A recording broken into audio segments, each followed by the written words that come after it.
कौमी सलामती कौंसिल का इजलास हुआ। आर्मी चीफ, वजीर आजम, सब लोगों ने उसमें शिरकत की। एक बात की कि 9 मई को जो कुछ हुआ उसका हिसाब होगा, आर्मी एक्ट के तहत और ऑफिशियल सीक्रेट एक्ट के तहत। इसमें हमारी कोई दो राय नहीं है। जिसने कौमी सलामती के खिलाफ काम किया, कौमी सलामती के इदारों के ऊपर हमला किया, उनको कैफरे किरदार तक जरूर पहुंचना चाहिए। मगर इससे पहले कि आप ये काम करें, कुछ स्टेप लेना बहुत जरूरी है, ताकि आपकी नीयत के ऊपर किसी को कोई शक ना हो। वरना ये समझा जाएगा कि आपकी ये मूव सियासी थी, आपकी ये मूव सेलेक्टिव थी, आपकी इस मूव के पीछे तासुब था। ये तासुर नहीं जाना चाहिए। उसके लिए आपको कुछ काम करने, आदि चीजें आपको देखनी होंगी, ताकि आप जितने भी काम करें, जितने भी आप स्टेप्स लें, उन स्टेप्स के अंदर किसी किस्म का शक व शुबा किसी को ना रहे। सबसे पहली चीज, आर्मी एक्ट के तहत लोगों को गिरफ्तार करने से पहले ये सोचें कि इस मंसूबे की, आपके पास इतनी सारी इंटेलिजेंस एजेंसीज हैं, उनको इस मंसूबे की इत्तला क्यों नहीं मिली, उनको इस बारे में पहले से पता क्यों नहीं चला। अब ये खबरें आ रही है, आप फरमा रहे हैं कि आपको इसके बारे में इंफॉर्मेशन थी, आपको पता था, आपको यानी मालूम है कि इसके पीछे कौन है। तो अगर आपको पता था, आपको मालूम है और आपको इस बारे में खबर थी, तो आपने इस पे कोई स्टेप क्यों नहीं लिया, आपने इसे होने क्यों दिया। इतनी सारी इंटेलिजेंस एजेंसी, टैक्स पेयर का पैसा, गरीब मुल्क का पैसा उनके ऊपर लग रहा है, तो वो सारी एजेंसीज क्या कर रही हैं? उन्होंने इंडिया के मुहाज पे अफगानिस्तान में जाके अमेरिका के खिलाफ उम्मत मुसलमान के लिए क्या हाक लड़ना है?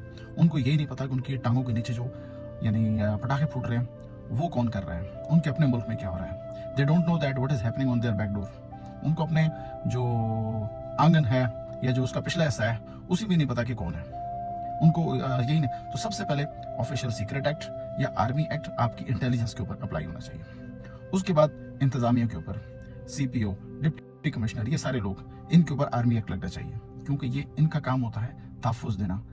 ये जिम्मेदार हैं जिन जगहों पे अटैक्स हुए हैं, उन जगहों को तहफ़्फ़ुज़ देने के जिम्मेदार हैं, इनका एहतसाब होना चाहिए। आर्मी एक्ट सबसे पहले इन पे अप्लाई होना चाहिए। 4 किलोमीटर से एक मजमा 40-50 लोग, मैक्सिमम 100 लोग चलते हुए आ रहे हैं, 200 लोग हैं, 300 लोग हैं, कोर कमांडर के घर के अंदर घुस गए हैं, मगर उनको रोकने वाला कोई नहीं है। तो सबसे पहले तो इंटेलिजेंस, उसके बाद इंतजामिया, पुलिस, इन सब के ऊपर आर्मी एक्ट लगे, इन सब का एहतसाब हो, ये अपने अपने यानी कैफरे किरदार तक पहुंचे, ताकि आज के बाद, क्योंकि सर आपने करना होता है प्रीएम्प्ट, आपने होना होता है प्रोएक्टिव। ऐसा नहीं हो सकता कि आप किसी हादसे को होने दें और जब वो हादसा हो जाए, नुकसान हो जाए, और फिर आप उसके बाद बोलें जी जिसने किया मैं उसकी जो है मैं इसी की तस्वीर कर लूंगा। This is not the way. ये कोई भी एक्सेप्ट नहीं करेगा। अगर आप ऐसा करेंगे तो आप गलत करेंगे। आखिर में क्योंकि किसी ने घर का दरवाजा खुला छोड़ा है, किसी की जिम्मेदारी थी चौकीदारी करना, किसी ने अपना काम नहीं किया, पीछे से कुंडी खोली, पहले तो इन 3 लोगों का तयन करके कौम के सामने उनको लाया जाए, आर्मी एक्ट के तहत उनको लटकाया जाए, बाद में देखा जाए कि चोर डाकू कौन था। सारी जिम्मेदारी चोर के ऊपर डालना कि वो इखलाकियात का मुजाहरा करता, जिसको आप कह रहे हैं शरपसंद, कि वो इखलाकियात का यानी मुजाहरा करता, यानी आप अपना काम ना करें, दूसरे से आप ये एक्सपेक्ट करें कि वो बहुत अच्छा होगा, वो सब कुछ ठीक करेगा, तो सर ये गलत है। अगर आप इस तरीके से शुरू होंगे तो आपके एक्शन को सियासी लिया जाएगा, इसके नताइज गलत निकलेंगे, आपको मतलूबा नताइज हासिल नहीं होंगे। हो सकता है कि आप यानी PDM का पर्पस सर्व करें, उनको डराएं, धमकाएं, उनको बाहर निकलने ना दें, ये पर्पस आप किसी हद तक सर्व कर सकते हैं, मगर ये सारे पर्पस फिर सियासी होंगे। आप उल्टा नहीं चल सकते, उल्टी गंगा नहीं बह सकती। तो इस चीज का बहरहाल आपने ख्याल करना है कोई भी एक्शन लेने से पहले, क्योंकि आप ये देखें सर, आंसू गैस तक भी इस्तेमाल नहीं की गई। इसका मतलब है ये अमल एक मंसूबे के तहत या तो होने दिया गया है, तो आपको इसकी तहकीकात भी करनी है।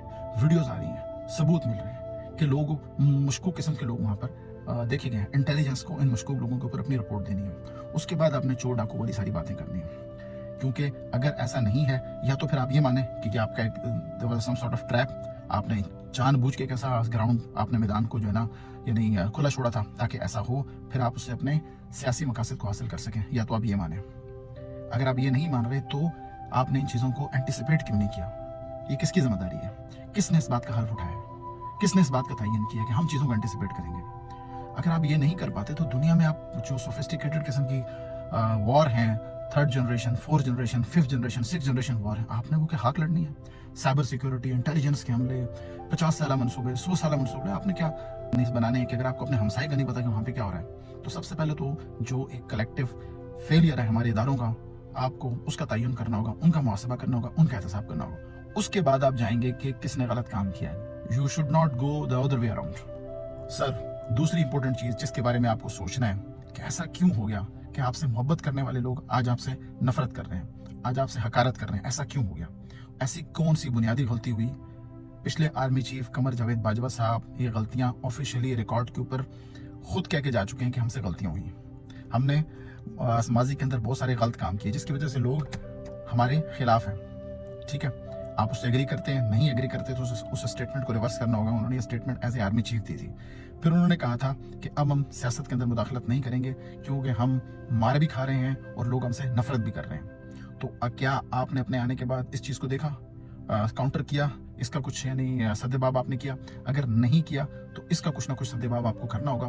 कहीं ऐसा तो नहीं आपने कोई हल्फ तोड़ा है, आपके हल्फ के अंदर कोई काम नहीं करना था और आपने किया, आपने वादा किया, आपने यानी अहद व पैमा किए, आपने कहा जी मैं ऐसा नहीं करूंगा और वैसा हुआ। अगर ऐसा हुआ तो इदारे को सबसे पहले आपने इन ऑर्डर करना होगा, क्योंकि अगर इदारा सियासत करेगा, मुदाखलत करेगा, सियासी लोगों के काम करेगा और छोटे छोटे कामों में इन्वॉल्व हो जाएगा, रियल एस्टेट में लग जाएगा, फैक्ट्रियां खोलेगा, प्लॉटिंग करेगा, जिससे एक ओवरऑल इमेज खराब होगा, सियासत के अंदर मुदाखलत होगी, लोग आपको सियासी जमात समझेंगे, लोग फिर आप पे उसी किस्म का अटैक करेंगे जिस तरह एक सियासी जमात दूसरे यानी सियासी जमात के ऊपर करती है। अगर आप सियासी जमात नहीं है तो आपको साबित करना होगा कि सियासत के अंदर आपका कोई दखल नहीं है, आपका कोई लेना देना नहीं है। आपको बाहर आके इस तरह नहीं हो सकता कि आप बोलें कि आज के बाद हम ये काम नहीं करेंगे। No sir, you have to reverse the thing what you have done.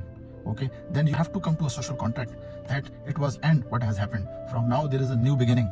आपको सामने आके अपने इदारे की तत्हीर करनी चाहिए। और हम मोदी को ब्लेम करते हैं कि वो कश्मीर के अंदर बड़ी ज्यादतियां कर रहा है, मुसलमानों के खिलाफ ऐसा कर रहा है। सर, उससे कहीं ज्यादा जुल्म पाकिस्तान में हो रहा है। क्यों? कि वो तो है ही दूसरी रियासत, वहां पे तो मुसलमान अकलियत हैं, वहां तो हम अकलियत हैं, वहां तो हमारे साथ अगर 10 गुना जुल्म भी होता है तो वो एक्सपेक्टेड है। हमारे अपने यहाँ तो 1 गुना भी नहीं होना चाहिए, हमारे अपने यहाँ तो किसी तौर, मगर हमारे यहाँ सम टाइम इंडिया से ज्यादा वर्स बुनियादी इंसानी हुकूक की खिलाफवर्जियां हो रही हैं। इंडिया में कोई नामालूम अफराद नहीं है, इंडिया में कोई जेल के अंदर उस किस्म की अट्रॉसिटीज नहीं होती जिस किस्म की पाकिस्तान में होती हैं। तो sir, we have to make our house in order, then we will go toward army act and official secret act, something like that. But implementation of all these things right now will be disastrous for you and disastrous for us as well. As it जिस तरह ये पिछले हमारे पास में 70-75 साल में होता रहा है। सर, 9 मई वाले लोगों की जियो फेंसिंग कीजिए, कैमरों से पकड़िए, तस्वीर से पकड़िए, कोई दो राय नहीं है। मगर बिसाइड साथ सुप्रीम कोर्ट पे हमला आवर जो लोग थे उनकी शनाख्त हुई।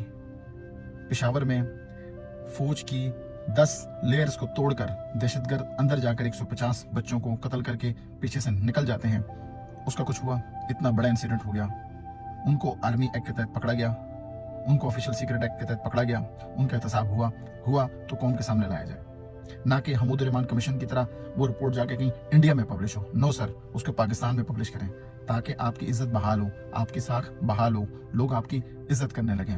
Don't take the respect by force sir, take the respect by heart, by your act, by your authority, by your morals, by your practical sir. Model town में जो लोग मरे उनका एहतसाब हुआ, उनको कैमरों पे देखा गया, उनको पकड़ा गया यानी नादरा के रिकॉर्ड से। ये आपको देखना होगा सर। बलूचिस्तान के अंदर क्या हो रहा है, क्या नामालूम अफराद का तयन हुआ, उन तक कोर्ट पहुंची, उनको कोर्ट में लाया गया, किन्होंने उनको उठाया था, उनका कुछ एहतसाब हुआ, उनकी जियो फेंसिंग हुई, उनकी इंफॉर्मेशन एक दूसरे को दी गई, उसके लिए इंटेलिजेंस वाले सब मिलकर बैठे, कुछ हुआ। तो सर, हमें देखना होगा कि सबसे पहले तो ये देखा जाए कि आर्मी एक्ट के तहत कि बलूचिस्तान में लाखों बैरल पेट्रोल रोजाना ईरान से कैसे आ रहा है, कौन इसका जिम्मेदार है। अफगानिस्तान में आटा, डॉलर, दाल, चावल की लाखों अरबों डॉलर की स्मगलिंग कैसे हो रही है सर? सबसे पहले तो इनको पकड़ा जाए, ये इससे कहीं ज्यादा बड़े जुर्म है। यहाँ पर धरती माँ के साथ इससे कहीं ज्यादा बड़ा खिलवाड़ हो रहा है। तो आपको ऑर्डर से चलना होगा। ज्यादा बड़ा मसला सबसे पहले सर आप उसको एड्रेस करें जिससे मुल्क को नुकसान हो रहा है, मईशत को नुकसान हो रहा है, आम आदमी को नुकसान हो रहा है, मुल्क की रेपुटेशन को नुकसान हो रहा है, मुल्क की साख को नुकसान हो रहा है। शरपसंद का तयन करने से पहले आपको ये सारे काम करने होंगे, क्योंकि क्या जो ये सब कुछ हो रहा है जिसकी भी निशानदेही मैंने आपको की, इसको आप क्या कहेंगे? ये शरपसंद नहीं है, ये दहशतगर्द नहीं है सर। सबसे पहले जब तक आप एक कोहेसिव कॉम्प्रिहेंसिव किस्म का काम नहीं करेंगे, आपका किसी भी किस्म का किसी सियासी जमात या सिलेक्टिव या किसी एक 9 मई के दिन के ऊपर जो भी आपका काम होगा सर, बहुत सारे इंसिडेंट हो चुके, 12 मई हो चुका, उस बारे में क्या हमने कुछ किया? कितने लोगों को एक दिन में मारा गया? 100 लोग 150 लोगों को एक दिन में कत्ल किया गया। तो जब तक ये तमाम बड़ी इन्वेस्टिगेशंस नहीं होती, ये किसी अंजाम तक नहीं पहुंचती, या तो फिर आप उन सबको 9 मई के साथ ही शुरू करें कि 9 मई और उनके साथ जितनी पिछले इस किस्म के हादसा हुए हैं सबके ऊपर इन्वेस्टिगेशन होगी। We will do our course correction, ताकि कोई आपके इस एक्ट के ऊपर, इस काम के ऊपर उंगली ना उठा सके।